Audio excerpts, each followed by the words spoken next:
My name is Rachel, and at 36 years old, I never thought a single dinner could change everything.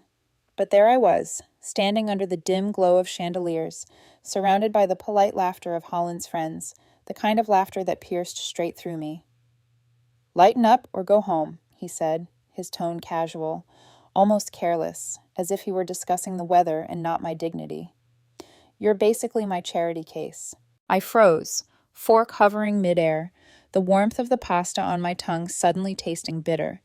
Around me, his friends chuckled politely, not realizing they were complicit in reducing someone's life and work to a punchline. For a moment, I wanted to vanish. I wanted to step into thin air and disappear from the room that had suddenly turned into a stage for my humiliation. We had been living together for 3 months, dating for 8, and I had thought I knew him. Holland, 28, marketing professional, effortlessly wealthy and charming. Me, 33, a union electrician, proud homeowner, steady paycheck, calloused hands that built things. I wasn't rich, but I was honest with my labor. And apparently, that honesty was entertainment to his crowd. I swallowed hard. "Okay," I said quietly. I put my napkin down, slid out of my chair, and walked out. His laughter trailed me into the hallway, but it wasn't just a joke. That night, as I paid the bill quietly and let him keep living rent-free in my house, a quiet realization sank in. Holland didn't just mock my work. He dismissed it as though it had no value at all. And the worst part? He still hasn't figured out that he'd crossed a line that I would never forgive. Hours later, I returned home, the cool night air brushing my skin, and found his key wouldn't fit the door. That tiny metal object, which had opened my life to him for months, suddenly became a symbol of a truth I couldn't ignore. I was done. Not angry, not vengeful, but done. I stood there, in the silence of my own home, thinking about all the subtle signs I had ignored. The jokes that weren't jokes, the eye rolls when I asked him to stop, the tiny dismissals that, in hindsight, screamed louder than any argument could. And as the reality settled, my chest tightened, not from fear, but from the clarity of understanding. Some people will never respect you, no matter how much you tolerate. And he had just made that abundantly clear. That night, I realized something else. The life I had built with my hands, the home I owned outright, and the work I loved, those were mine to protect. And if someone couldn't honor that, no amount of laughter or charm could convince me to compromise my self-respect. The question wasn't whether he'd change. It was whether I was finally willing to see who he truly was. I'm 33, Rachel, a union electrician. My hands are calloused, my clothes often streaked with grease, and my paycheck isn't glamorous. But it's steady, honest, and it allows me to own my house outright. I take pride in building things, in creating tangible results from effort. That pride was something I didn't realize Holland, my boyfriend, would one day trivialize. Holland is 28, a marketing professional who grew up with privilege. He has effortless charm, a keen wit, and money. His family never had to worry about earning. From his designer shoes to his weekend trips that required no planning or budgeting, he lived in a world I'd never known. And at first, that difference thrilled me. It felt like a story in reverse. The electrician dating the golden boy marketer, a world of contrasts meeting at the dinner table. We met at a mutual friend's work event. He had that easy smile, the one that made you think nothing was impossible and everything was fun. I was there because a colleague dragged me along, expecting that I'd blend into the crowd. But Holland noticed me immediately. Our conversation started with a joke about office politics, then me mentioning how I had spent the morning fixing a colleague's wiring issue at a construction site. He laughed genuinely, not mockingly, and something clicked. For months, the relationship felt effortless. We laughed together, traveled together, and slowly merged our lives. He was fascinating, and I was drawn to the stark differences between our worlds. But subtle hints were there from the start, little comments that seemed like teasing at the time, but in hindsight were the first cracks in the veneer. Around his friends, he'd make jokes about my manual labor hands. Casual remarks like, "You really are handy, Rachel. Good thing you can't afford a house in the city on your own," framed as playful teasing. I ignored them, laughed along, thinking they were harmless, thinking I was being too sensitive. Holland's family only added layers of tension. His parents, wealthy and accomplished, never hid their skepticism about me. At first, I thought their scrutiny was normal parental protectiveness, but it became increasingly clear they considered me insufficient, not because of who I was, but because I didn't fit the mold of polished, affluent, high-powered partners they'd imagined for their son. Family dinners were a delicate dance. Nod, smile, avoid topics that might make them question me further. Holland rarely defended me. He laughed along with his parents' subtle jabs, leaving me wondering if he truly saw me or just enjoyed the contrast I provided. Living together brought the differences into sharper relief. Holland never worried about bills, deposits, or budgeting. He could take a weekend trip on a whim without checking his account. I had to plan everything meticulously. Yet for the first few months, I found it exciting, almost glamorous, to bring my world into his and to see how differently we navigated life. I thought our love could bridge any gap. But beneath the surface, small comments grew like cracks in a foundation. He would joke about my work ethic in front of friends, remark on my modest apartment, and casually highlight the disparities between us, framing it all as humor. Each comment sent a pang through me, a subtle reminder that our worlds were not only different, they were hierarchically unequal in ways I hadn't anticipated. And I stayed, telling myself it was love, that these were just quirks, that he didn't mean anything by them. By the time of that dinner, I had been living with Holland for 3 months. The house was mine, the rent-free arrangement was generous, but even then, subtle discomforts were piling up. His friends' laughter, his eye rolls, his dismissals of my boundaries, they all formed a pattern I was only beginning to recognize. I just hadn't named it yet. I thought I was seeing differences, but what I would later realize was that I had been tolerating a fundamental lack of respect, and that tolerance was about to come to a head. At first, I tried to dismiss the little pangs of discomfort. Holland's comments, framed as jokes, seemed harmless enough, or so I told myself. "You're too sensitive," he'd say with a shrug, and I'd nod, forcing a laugh, trying to blend my feelings into the background. But over time, the teasing grew sharper, the tone more pointed, and I began to notice the subtle patterns. Around his friends, Holland would casually highlight my differences. "Rachel's hands are always dirty from work. It's amazing she can handle the house," he joked at one rooftop gathering, while his friends chuckled. The laughter wasn't malicious, yet it cut through me like glass. I could feel my face flush, my stomach tightening, and my pulse accelerating. I hated that I cared, but every nerve in my body screamed that something wasn't right. Family gatherings were worse. His parents, though polite, carried that unmistakable air of judgment. They would make passing remarks about my career, my modest wardrobe, or my small house. Holland laughed along. Sometimes he'd say, "She's learning, Mom," in a tone that implied I was a project, a stepping stone, rather than an equal partner.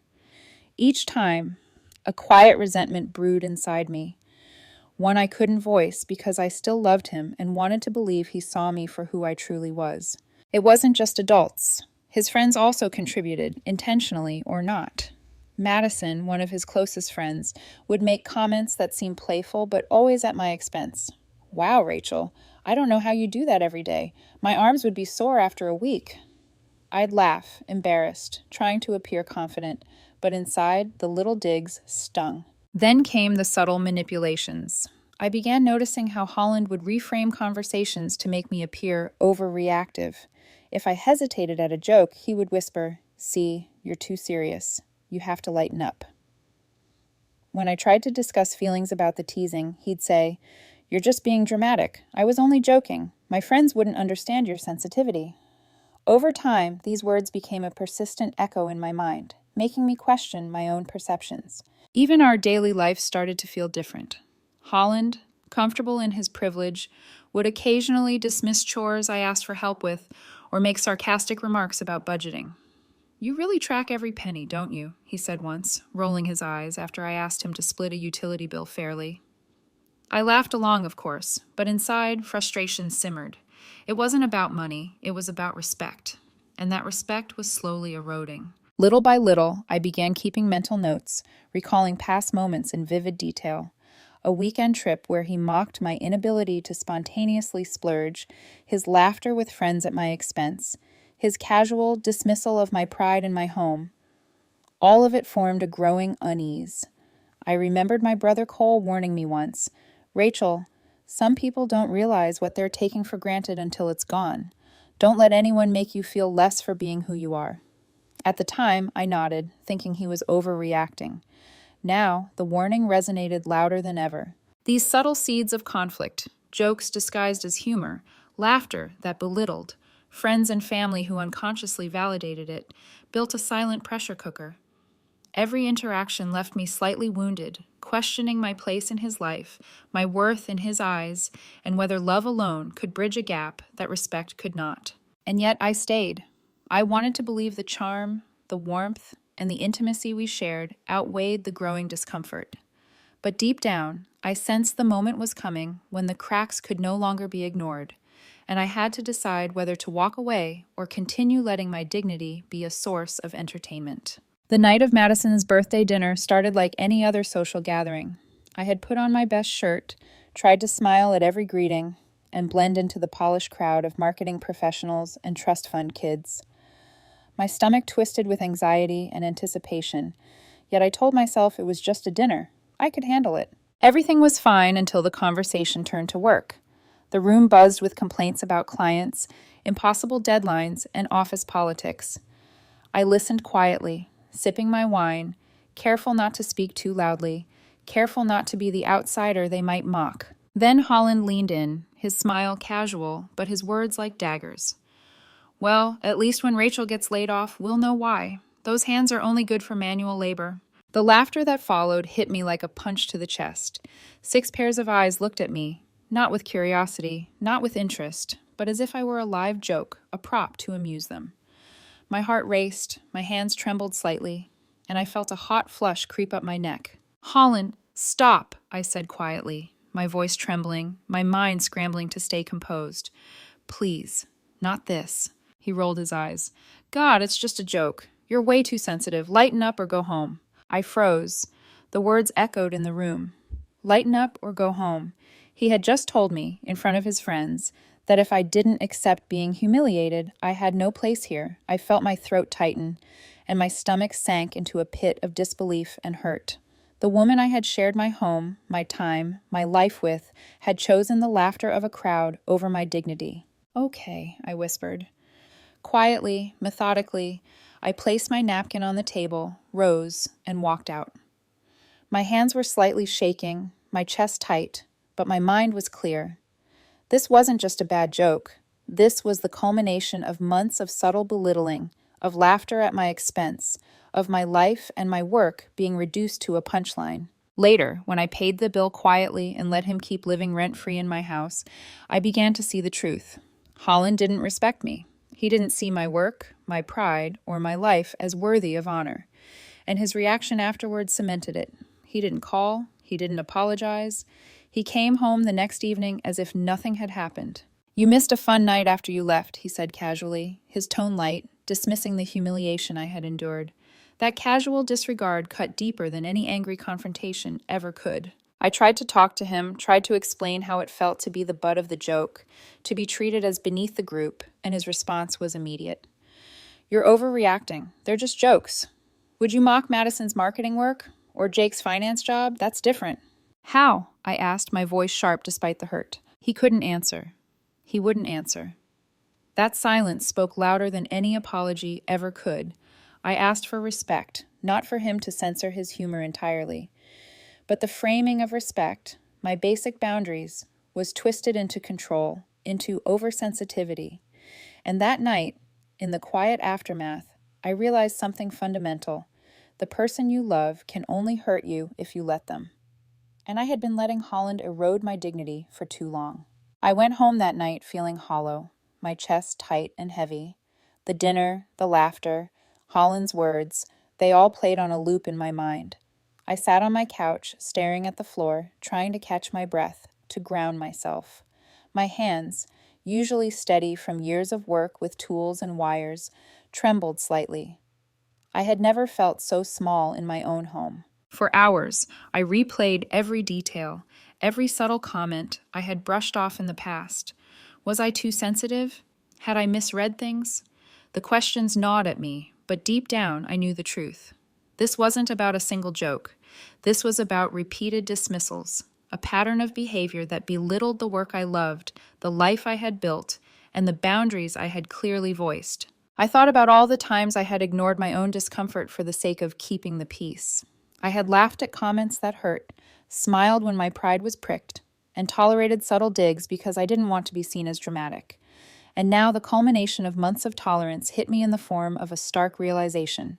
Love without respect is just illusion. By Monday evening, I knew I had to confront him. Holland came home, acting as if nothing had happened, tossing his keys on the counter and humming softly. I could feel my heartbeat racing, a mix of anticipation and dread. "Holland, we need to talk," I said, keeping my voice calm but firm. He looked up, mildly annoyed, brushing a strand of hair behind his ear. "About Saturday night? There's nothing to talk about. You overreacted." "No," I said, trying to steady my voice. "I didn't overreact. You made my work, my life, into a punchline in front of your friends. That's not harmless teasing. That's disrespect. And I need to know, can you see why that hurts me?" He paused, then rolled his eyes. "They're just jokes. My friends think you're too serious. Your friends think I'm above them. It's ridiculous." I felt a wave of frustration and sorrow wash over me. I opened my mouth, then closed it, realizing that trying to make him understand was like explaining color to someone who has only ever seen black and white. My dignity, my pride, my very identity. He couldn't comprehend that they mattered, that they weren't just fodder for humor. For 3 days, we circled around the conversation, walking on eggshells, his casual dismissals cutting deeper with each interaction. I thought about my family, my brother Cole, who had warned me about subtle disrespect. I thought about the pride in my work, the home I owned, the life I had built with my own hands. Was I going to continue allowing someone to trivialize all of that? Finally, I realized that confrontation wasn't about yelling or dramatic displays. It was about clarity, about defining boundaries and standing firm. I wasn't going to beg for respect. I wasn't going to rationalize his jokes. I needed to make him see, and if he couldn't, I had to act to protect myself. That night, I didn't scream. I didn't cry uncontrollably. I simply sat quietly, heart pounding, mind racing, and made the first and real internal decision. My dignity mattered more than keeping him comfortable. And if keeping him comfortable meant sacrificing that, then it was time to let go. The next few days were a storm. Holland's casual disregard escalated into active manipulation. His friends, once mere observers, began siding with him, framing my requests for basic respect as controlling behavior. Madison's texts, seemingly innocent, carried subtle jabs. "Rachel, maybe you're overreacting. Holland's just being himself." Even Holland's parents, who had quietly judged me from the start, chimed in during a weekend brunch. They questioned whether I was too serious for their son, whether I could truly understand someone from a world of privilege. I listened, simmering, my jaw tight, fingers clenching at my sides. Every word felt like a nail in the coffin of my patience. Holland, emboldened by their support, didn't hold back. "I don't know why you're making a big deal out of harmless jokes," he said, pacing the living room. "They're just teasing you. Why can't you take a joke like everyone else?" I felt my blood boil, but I forced myself to breathe, to steady the shaking of my hands. My dignity demanded I respond not with rage, but with clarity. "It's not harmless," I said firmly. "It's about respect. You keep reducing my work, my effort, my life, to a joke for your friends. That's not harmless. That's demeaning." Holland scoffed. "I'm not demeaning you. You're taking things too seriously. My friends think you're ridiculous." I froze for a moment. Ridiculous? My chest tightened as anger and disbelief collided. He had framed my request for respect as a flaw in me, and his friends had validated that narrative. It wasn't just him anymore. It was a network reinforcing that I was wrong for demanding dignity. As the days passed, I found more evidence of the pattern. Texts to friends where he recast my concerns as oversensitivity. Casual remarks about my work in front of new acquaintances, ensuring I was the butt of the joke. Even my own family noticed subtle changes in my demeanor, how I flinched at teasing, how I avoided social events where Holland's friends would be present. Inside me, something shifted. The quiet resilience I had maintained began to crystallize into resolve. I was no longer just hurt or frustrated. I was awake to the reality. Holland, his friends, his family, they did not respect me, and they never intended to. And if I continued to allow their laughter to define my worth, I would lose more than a relationship. I would lose myself. One evening, Holland's group of friends came over for a casual gathering. Madison, Jake, and a few others filled my living room with chatter, drinks, and laughter. Holland, ever the charming host, introduced me with a joking smile. "This is Rachel. She's the one with the hard-working hands. Try not to make her feel too uncomfortable." The laughter erupted. I felt a familiar tightening in my chest, my stomach sinking. But this time, instead of retreating into silence, I stood straighter, looked each of them in the eye, and said softly but clearly, "I am not a punchline." The room fell quiet for a heartbeat. Holland's smile faltered.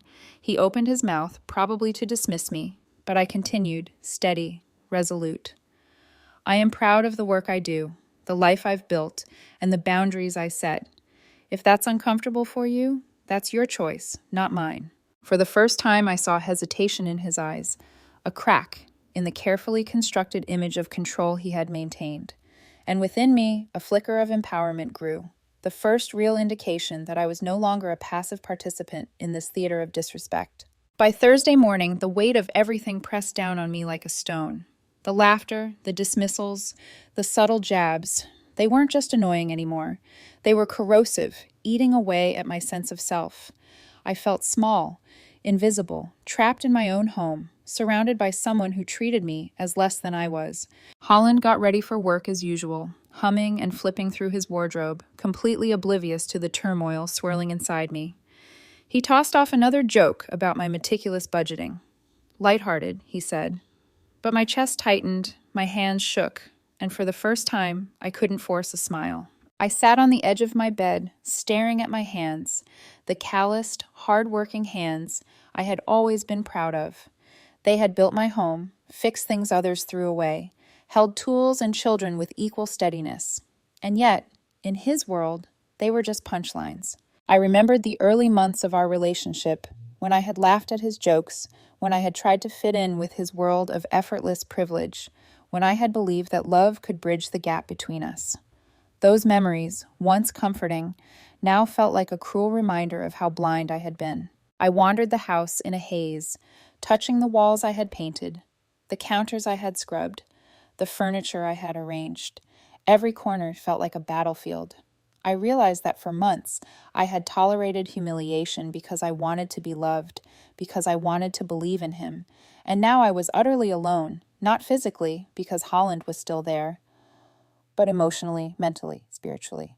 I thought about calling my brother Cole, someone who understood what it meant to be disrespected for hard work, someone who had always validated my pride. But even then, I felt a twinge of shame. I had allowed this to continue for too long, had doubted my instincts, had let love blur the lines of dignity. The worst moment came that evening, when Holland invited his friends over again. I watched from the kitchen as he made casual remarks about my seriousness and sensitivity. Their laughter was like ice water poured over my chest. My pulse raced, and I felt a cold emptiness spread from my stomach to my limbs. I sank onto the couch, hugging my knees, wishing I could disappear. The room seemed to close in, the walls pressing me down. I thought about all the hours, the patience, the tolerance I had given. I thought about all the small sacrifices I had made for harmony, for love, for the illusion of peace. And in that moment, I realized something painful and unavoidable. The peace was a lie, the respect never existed, and I had been giving pieces of myself away to someone who would never value them. Tears came unbidden, hot and fast, and I didn't fight them. I let myself cry for the first time in months, not just for what had been lost, but for what I had allowed. I felt the weight of betrayal, the sting of humiliation, the quiet ache of isolation, and yet, deep inside, beneath the raw pain, there was a spark, a whisper that told me I deserved more than this. That night, I lay awake, staring at the ceiling, listening to the faint laughter of Holland and his friends in the living room. I realized I had to make a choice. Continue tolerating this slow erosion of my dignity, or finally reclaim the life and self-respect I had built with my own hands. Saturday morning, while Holland was at his yoga class, I finally had the clarity I had been yearning for. Sitting at the kitchen table with a cup of coffee, I reflected on the past week, on months of subtle humiliation, of laughter at my expense, and of boundaries repeatedly ignored. I realized that this wasn't just a relationship problem. It was a fundamental lack of respect. I called my brother Cole, who had been my anchor through difficult times. His voice was calm, practical, grounding. "Let me get this straight," he said after I explained everything. "He's been living in your house rent-free, mocking your work, manipulating his friends and family to validate it, and you've been expected to tolerate it?" "Yes," I whispered, my voice thick with a mix of anger and relief. "And for months I thought maybe I was overreacting, maybe I was being too sensitive." Cole's response was immediate. "No, Rachel, you've been more than patient. You've given him every chance to respect you and your work, and he's shown you who he really is. It's time to act." Hearing it out loud from someone who understood the pride in my work and the value of respect crystallized my resolve. This wasn't about anger or revenge. It was about reclaiming my dignity. I wasn't going to beg for respect or tolerate being belittled any longer. I began methodically planning the next steps. I packed his belongings with care, clothes, his toiletries, the small decorative items he had brought into my home. Everything went into neatly organized boxes and bags. I called a locksmith and scheduled a time to change the locks. It was a practical, controlled action, one that reflected the inner strength I had cultivated over months of struggle. By mid-afternoon, everything was ready. I sat quietly, heart steady, and waited for Holland's return. When he arrived, key in hand, he tried it and failed. Confusion first, panic next. He called my phone repeatedly from the porch.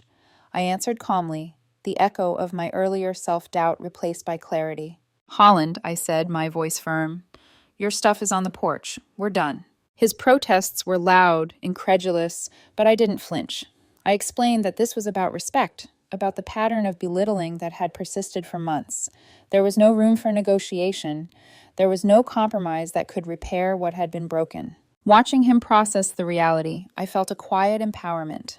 The fear and hesitation that had accompanied me for months dissipated, replaced by a sense of justice, not for revenge, but for myself. For the first time in months, my home, my life, and my self-respect were in my control. As Holland gathered his things with Madison's help, I remained calm, observing, grounded in the certainty that I had acted with dignity and clarity. I had chosen myself over the comfort of tolerance, and in doing so, I reclaimed the life I had built with my own hands. By Sunday morning, the house was quiet. The lingering sound of Holland's footsteps, his laughter, his dismissive comments, all gone. For the first time in months, I could breathe without the weight of constant judgment pressing on my chest. The boxes of his belongings sat neatly on the porch, a silent testament to the choice I had made. Word of the confrontation spread quickly among Holland's social circle. Madison and Jake, who had once laughed at my expense, realized the starkness of the truth. Holland's charm and humor had been at the cost of someone else's dignity. Messages poured in, apologies, shocked questions, and the kind of awkward distance that only comes when a mask falls. Holland's friends, those who had validated his behavior, began to question the narratives he had constructed. The funny boyfriend jokes, the subtle put-downs, the framing of my requests as controlling. They no longer held any weight in a reality where the person he had mocked stood firm and unshaken. Slowly their laughter faded from the story, replaced by quiet acknowledgement of his behavior. Even his family, who had subtly encouraged his superiority over me, began to shift. Calls that had previously carried judgment now carried confusion and tentative concern. The facade he had maintained, bolstered by others' approval, crumbled. Holland had relied on the complicity of his friends and family to diminish me, and once that complicity evaporated, his world lost its balance. Meanwhile, I found peace in the solitude of my home. I walked through each room, noting the absence of tension, the freedom to move, speak, and think without restraint. The laughter that had once cut like a knife was gone. I could exist in my space without questioning every word, every action. My life, my work, my home, they were mine, and they demanded no justification. Holland attempted to reach out over the next few days, texts and calls laced with frustration, apology, and bargaining. "I didn't mean it that way," he wrote. "We can work this out. Just give me another chance." I read each message carefully, letting them sit unanswered. There was no negotiation, no reconciliation that could repair the years of subtle disrespect. The final confirmation came when I saw the toll on him in person, his demeanor, tense and uncertain, his friends' awkward glances, the shift in his family's attitude. The world he had built on the diminishment of others now reflected the consequences of his actions. I didn't gloat, I didn't punish. The truth simply unfolded, and I watched from a place of calm, having already reclaimed my power. By the end of the week, the home was entirely my own again. The silence was not loneliness, it was freedom. It was the affirmation that self-respect, once claimed, is unassailable. Holland and his friends had to confront their choices, their complicity, and the reality of how they treated someone who dared to demand respect. And for me, life moved forward, untethered from the mockery and the manipulation. The first few days after Holland's departure were almost surreal. My house, once a stage for ridicule and constant tension, felt alive with quiet energy. Sunlight streamed differently through the windows, and even the faint hum of the refrigerator sounded like reassurance rather than background noise. I could breathe, truly breathe, for the first time in months. I reflected on what had happened. I had tolerated jokes, subtle insults, and manipulations for months, hoping that love would bridge the gap between us. But I realized that love without respect is a mirage. It feels real until the first crisis, the first boundary, is tested, and then the illusion shatters. Packing up Holland's belongings, changing the locks, and taking control of my space wasn't just about ending a relationship, it was about reclaiming my identity. I had allowed my life, my home, and my work to be used as props in someone else's amusement. Now they were mine again, untainted, respected, and celebrated. Even the messages and calls from Holland, filled with desperation and pleas for understanding, could not shake me. For the first time, I understood the difference between being alone and being lonely. Loneliness is being surrounded by people who do not honor you, who see you as an accessory to their lives. Being alone is having the space to recognize your own worth without compromise. I thought about the lessons this experience had given me. Respect is not something to negotiate, it is non-negotiable. Tolerance has limits, and boundaries are not obstacles to love. They are its foundation. And most importantly, self-respect is not selfish. It is survival, dignity, and the cornerstone of any meaningful relationship. Looking back, I felt no anger, only clarity. Holland's friends, his family, and Holland himself would all confront the consequences of their actions in their own time. My responsibility was not to enforce justice. It was to live authentically, fully, and proudly. As I walked through my home, touched the walls I had painted, the counters I had polished, and the floors I had swept, I felt an undeniable sense of triumph, not over Holland, but over the fear, the doubt, and the erosion of self that I had endured. This was my life, my work, my dignity, and no one could take it from me again. For anyone watching this, the lesson is clear. There is a vast difference between someone who loves you and someone who tolerates you while benefiting from your presence. True respect is not earned through compromise of your self-worth. It is given freely, without conditions. And when respect is absent, the bravest act is sometimes to walk away, to reclaim yourself, and to trust that the space you create for your dignity will be filled with authenticity and peace. I am alone, but I am not lonely. My home is quiet, my work is celebrated, and my self-respect is intact. And for the first time in a long time, I am truly proud of who I am.